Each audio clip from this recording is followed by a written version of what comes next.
Shalom. Que le Dieu du ciel puisse vous bénir. Nzambe a pambola bino.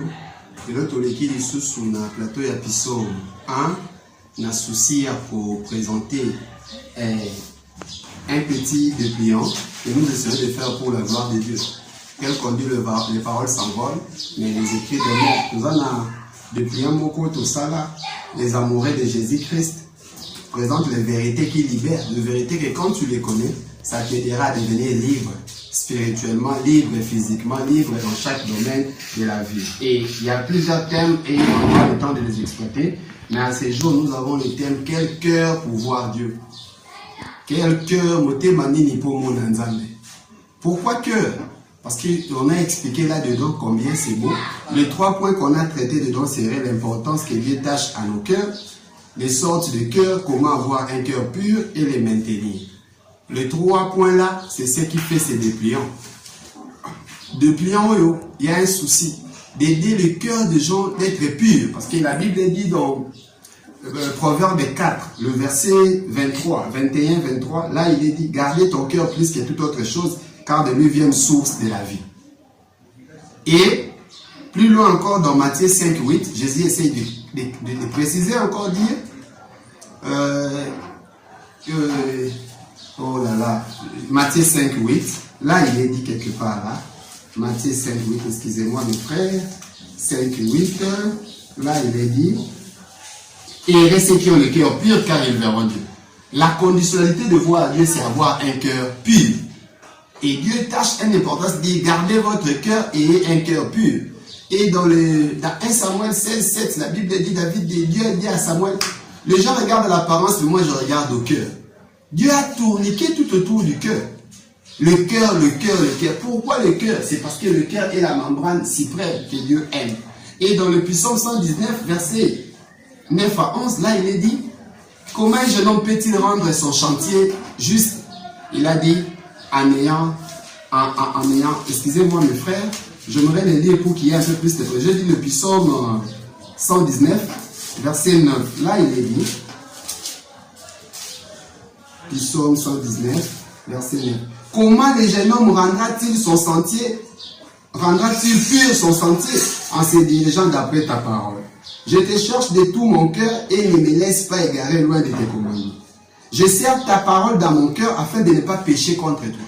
Quand la parole est scellée dans le cœur, l'homme ne péchera pas. Et dans Psaume 24, verset 3, là il est encore dit quelque chose. Je vous montre seulement l'importance que Dieu tâche à nos cœurs. Le cœur est la membrane le plus supérieure que Dieu aime. J'aimerais que nous puissions comprendre cela et de gérer nos cœurs. Je dis le Psaume 24, verset 3, il est dit, qui verra Dieu? Psaume 24, verset 3. Qui pourra monter à la montagne de l'Éternel? Qui s'élèvera jusqu'à son lieu saint? C'est lui qui a le main innocent et le cœur pur. C'est lui qui ne livre pas son âme au mensonge et qui ne jure pas pour tromper. Voilà un peu combien de fois je pouvais vous montrer d'emblée l'importance que Dieu tâche dans nos cœurs. Matthieu 7, à partir du verset 6, tu descends là à 19 à 23. Là encore, il nous montre qu'en réalité, ce n'est pas ce qui entre qui tue, mais c'est ce qui sort. L'état de ton cœur définit qui tu es. Voilà un peu mes frères, mes sœurs, nous devions baser nos vies en faisant un examen vrai sur l'état de cœur d'un chacun.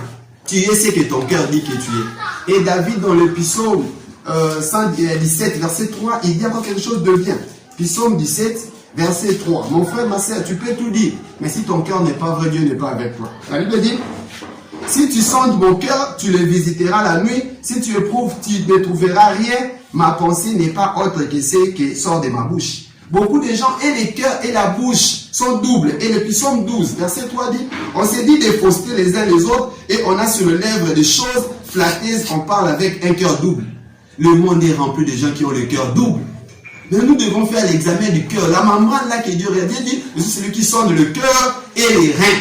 L'homme regarde au visage, mais il dit, voilà pourquoi on a aimé parler tout autour de quel cœur pour voir Dieu. Dans Joël 2, 13, il est dit, ne déchirez pas vos habits, ne donnez pas l'apparence d'être gentil, mais percez, déchirez vos cœurs. Là-dedans, Dieu veut vivre. Et dans Acte 7, Dieu dit, il cherche un endroit où vivre, c'est nos cœurs. Et le Saint-Esprit vient vivre dans nos cœurs. Maintenant, là, nous avons compris que le cœur est la membrane le plus important que tous les membranes de notre corps. Donc, nous devions veiller sur notre cœur. Ce qui est l'état de mon cœur, c'est ce que je suis réellement. Quand les gens regardent l'apparence, Dieu sonde les cœurs. Voilà pourquoi il est dit par moment, il n'est pas important de beaucoup prier, crier, parce que Dieu reconnaît l'état du cœur. Beaucoup de nous sont des hypocrites. Nous disons j'aime, mais ton cœur n'aime pas. Tu sais que tu es. Voilà un peu là où chacun de nous a le devoir de vérifier son cœur. Donc, nous avons dit quel cœur pouvoir. Maintenant, les sortes de cœurs. Le deuxième point que nous avons donné dans ces dépliants serait les sortes de cœurs. Là, nous l'avons épuisé dans Ézéchiel 36, le verset 26.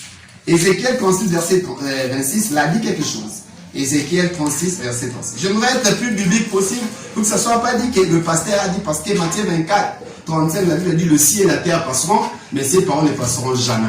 Et quand nous savons que la Bible dit, donc c'est la loi de l'éternité, c'est lui qui l'a dit est fidèle. Il est dit dans, je dis quel verset 26 et 36, 26. Je vous donnerai un cœur nouveau. Et je mettrai en vous un esprit nouveau. J'ôterai de votre cœur, je jeterai de votre corps le cœur de pierre. Et je vous donnerai un cœur de chair. Je mettrai mon esprit en vous et je ferai en sorte que vous suivez mes ordonnances.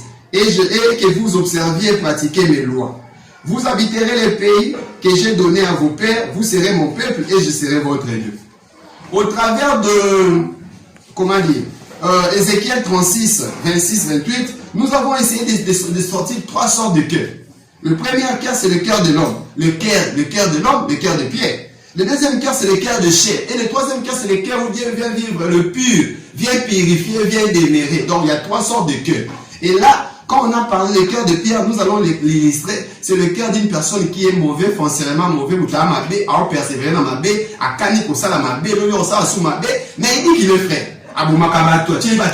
Ils sont là à l'église.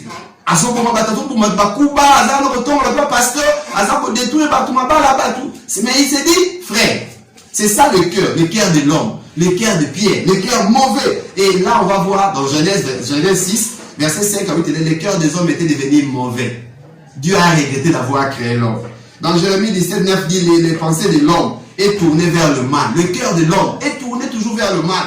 Voilà pourquoi Dieu veut qu'il vienne demeurer en nous. Et dans cela, nous pouvons comprendre que cet homme ici, les Galates 5, 19, 21, le fruit de ce qui est de la chair, des mères là, un homme mauvais. Un homme qui fait le mal, méchant, tueur, voleur, meurtrier. Si tu es de ce côté-là, impudique, détruiseur, tu t'habilles mal afin de séduire les gens. Sache qu'un jour tu répondras, mon frère, ma soeur. Et le deuxième cœur, c'est le cœur de chair.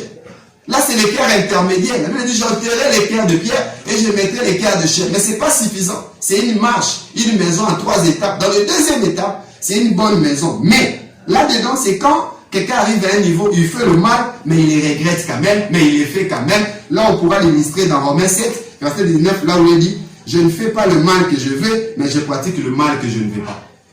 Ma peine à boy, il y a une force d'attraction, il y a un combat. C'est ça le cœur intermédiaire. C'est beau, mais nous devions avancer. Jusqu'à ce que de laisser la place à ce que Christ vienne aider. Et le troisième cœur, et beaucoup de chrétiens sont dans ces cœurs-là. Il fait le mal, mais il veut le bien, il ne sait pas le faire, il fait des choses, il est hypocrite, il a 2 vies, il fait quelque chose, il regrette quand même. Mais dans le cœur de Pierre, c'est un cœur où quelqu'un fait le mal et il persévère dans le mal, il ne regrette même pas, il est joyeux de voir les gens souffrir. Et ils sont là, parmi nous. Maintenant, chacun nous doit, j'ai mis les 3 sortes de cœur pour que chacun de nous puisse définir en vrai la nature de son cœur. Et dans le troisième cœur, le cœur pur, là c'est le type de cœur idéal. La Bible dit errer, dans Matthieu 5, 8, il dit errer celui qui a le cœur pur, car il verra Dieu. C'est le cœur idéal où Dieu, là maintenant nous allons vivre l'écriture des Galates 2:20, là où il dit si je vis, ce n'est plus moi qui vis, c'est Christ qui vit en moi. Le Saint-Esprit vient régner en l'homme, c'est Dieu maintenant qui agit. Là maintenant nous allons voir les écritures telles que le Galates 5, 22-24 en action, l'amour qui est défini dans Matthieu 13 et dans 1 Corinthiens 13, 4 à 8, l'amour qui ne soupçonne rien, l'amour qui ne périt jamais, une personne qui aime malgré des tortures, malgré les réalités, mais il demeure l'amour. Dans ces cœurs-là, il y a le véritable amour, il y a la joie, il y a la patience. C'est le cœur idéal. Maintenant, le troisième point, c'est comment y parvenir. En réalité, c'est que c'est là Dieu vient habiter au-dedans de nous, parce qu'il a dit, très bientôt le monde ne verra plus dans Matthieu, dans Jean, comment dire, dans Jean 14, 17, 18, là il nous a dit, il a dit, je serai même en vous. À ce temps-là, Jésus était avec les disciples. Maintenant, il veut vivre en nous pour continuer et nous faire vivre. Jean 14, 12, là où il dit, les œuvres que j'ai fait, vous les ferez aussi. Dieu vivre en nous. Cela signifie quoi? Nous devons nous repentir. Sincèrement. Et quand la repentance est sincère, nous l'avons, c'est alors que nous allons être baptisés au nom du Seigneur Jésus-Christ, comme c'est dit dans Galates 2, dans Actes 2, 38. Là, après là, nous aurons maintenant le baptême du Saint-Esprit, tel que ça a été dit dans Acte 2, 38, Acte 8, 12, Acte 10, 42, Acte 19, 1 à 5. Donc, tout baptême qui n'est pas au nom du Seigneur Jésus-Christ, c'est une fausse baptême, parce que Colossiens 3, 17 dit, tout ce que vous ferez en acte ou en parole, faites-les au nom de Jésus. Et quand le baptême sera bien, beaucoup de gens diront, mais moi j'ai pris, oui, je pars à l'église, oui, mais dans Acte 19, quelqu'un, on l'a fait répondre, Paul, à Zonse Moutou-Baptême, de quel baptême avez-vous été-il baptisé 1 à 5? Le baptême général, non. Vous devez être baptisé au nom du Seigneur Jésus-Christ afin du pardon de vos péchés et que vous recevrez le Saint-Esprit. Et le Saint-Esprit, c'est quoi? C'est Dieu en nous. Vivant la vie de Dieu, manifestant la puissance de Dieu, faisant donc des habitation,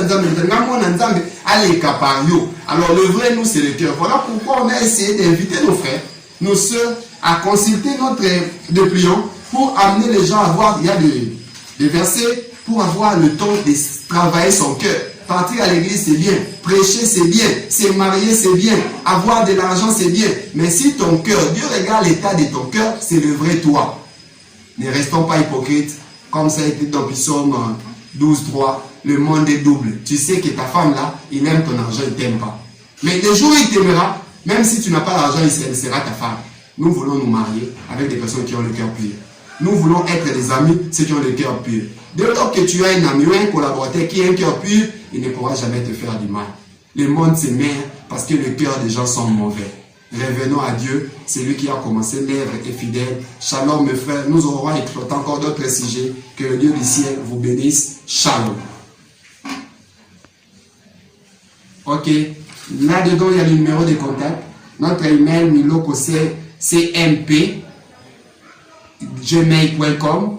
C'est toujours le même adresse avec l'église. Notre numéro de contact 0 plus 243 9 98 42 20 62. Que Dieu du ciel puisse vous bénir. Shalom.